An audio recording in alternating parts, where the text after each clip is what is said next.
Esta es una producción de Grupo Fórmula.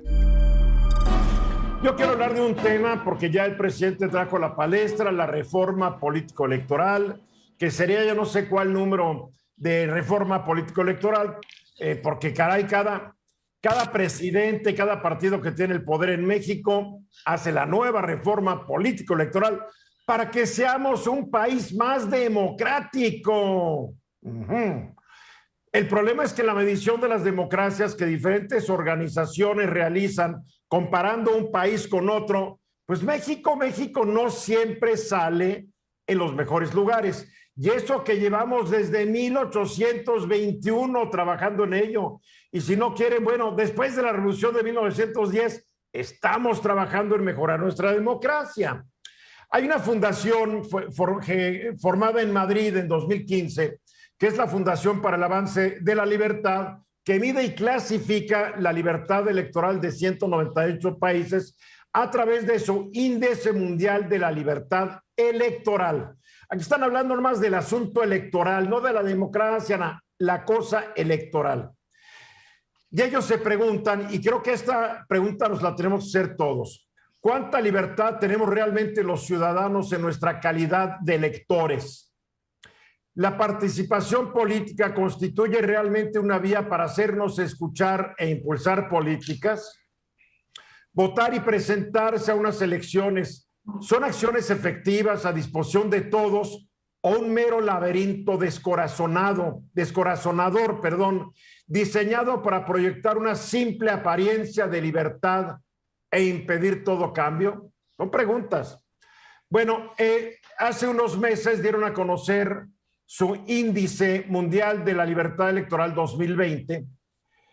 Y la verdad es muy interesante porque además del índice, que incluye a 198 países, hay 4 subíndices. Los subíndices son los siguientes: el de desarrollo político, que mide las precondiciones de un país para la libertad electoral; el subíndice de libertad de sufragio activo, que mide el grado de libertad que disfrutamos los ciudadanos de un país al participar como votantes en el proceso electoral.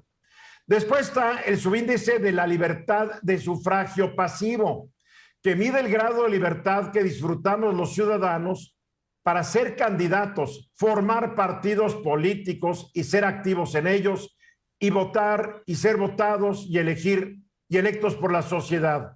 Y después está el índice o subíndice del empoderamiento del elector, que mide el grado del poder político efectivo de los ciudadanos de un país en tanto que electores, o en otras palabras, su fuerza para modificar las políticas públicas. Creo que soy claro hasta ahorita, ¿no?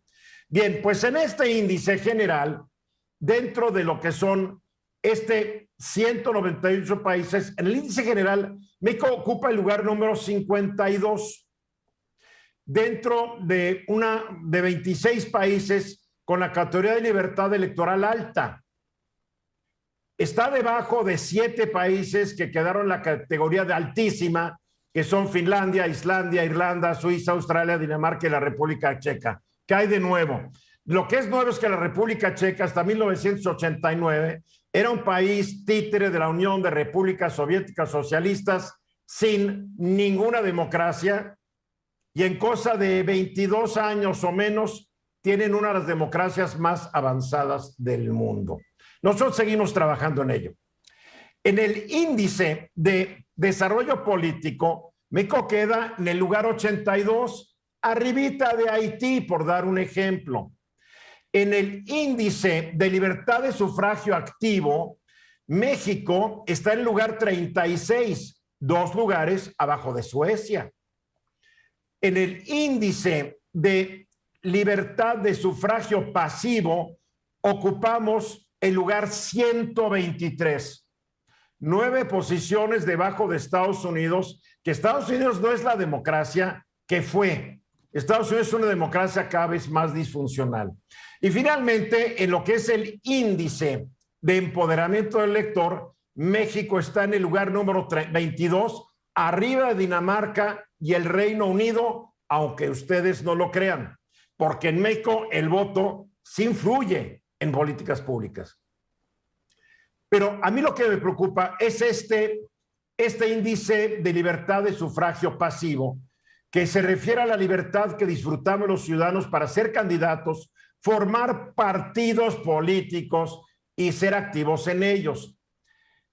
Este índice corrobora el hecho de que en México nuestra participación política como ciudadanos depende de los partidos políticos y de los legisladores y funcionarios que de ellos emanan, que han creado una verdadera partidocracia que nos impide el disfrute pleno de nuestros derechos. Ahí les van, por ejemplo, el ejemplo.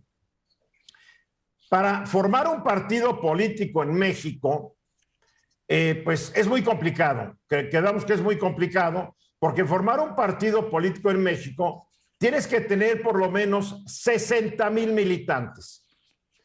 El COFIPE que se aprobó en 1990, que se derogó en 2014, siempre ha dicho más o menos lo mismo. Para ser un partido político tienes que demostrar contar con 3,000 afiliados, cuando menos, en la mitad de los distritos electorales uninominales, o tienes que tener, ya me hago bolas, 300 afiliados en por lo menos 20 entidades federativas o 300 afiliados en por lo menos 200 distritos electorales. 60,000 afiliados. Si no logras este número, pues no vas a poder tener un partido político. Y lograr esto implica mucho trabajo, mucho dinero, millones de pesos. Ahora, ¿cómo se compara nuestra gran democracia mexicana con la democracia existente en otros países? Yo hice una comparación porque dentro de este índice de la democracia electoral aparecen en muy buenos lugares Finlandia, que es la democracia en lo que a su sistema de partidos es el número 1. Para formar un partido en Finlandia tienes que demostrar que tienes 5,000 militantes. Punto. No 60,000, 5,000 es lo único que te piden. Hay leyes, hay reglas de cómo obtienes tu dinero, tu financiamiento, pero son eso. Y en otro país que también ha desarrollado una muy interesante democracia, que es la número 1 en lo que a este índice de la participación pasiva se refiere, que es Letonia.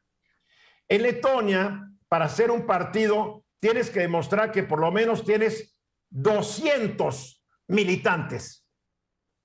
Esas son democracias, no payasadas como la de México. México hay una partidocracia. PRI, PAN y PRD formaron esta partidocracia. El presidente habla mucho de la reforma político-electoral, pero en ningún momento era dicho, y nadie de Morena ha dicho, que hay que reducir y facilitar la manera de formar partidos políticos en México, porque no quieren ceder el poder. Es la triste realidad. Nos queda un minuto, Félix. Fíjate que alguna vez le comenté a un diputado, un actual diputado, este tema, es decir, ¿por qué han hecho tan difícil que un ciudadano pueda ser candidato? Y dice, no, hombre, si pueden serlo. Hombre, estuvieron a nada de pedir que trajera una piedra de la luna para poder ser candidato, porque es prácticamente imposible, es muy difícil ser candidato. Sí puedes. Sí, no sí puedes. No, sí puedes. Pero es muy difícil. Si te inscribes a un partido de los que ya existen. No, pero como independiente, dije. No, pero hoy estamos hablando de otro tema. Después hablas del otro, no interrumpas. Estamos hablando de creación de partidos. Por favor, Félix. ¿Ok? Que tú quieras ser no sé qué, presidente, lo que sea, no me importa. Esta fue una producción de Grupo Fórmula. Encuentra más contenido como este en radioformula.mx.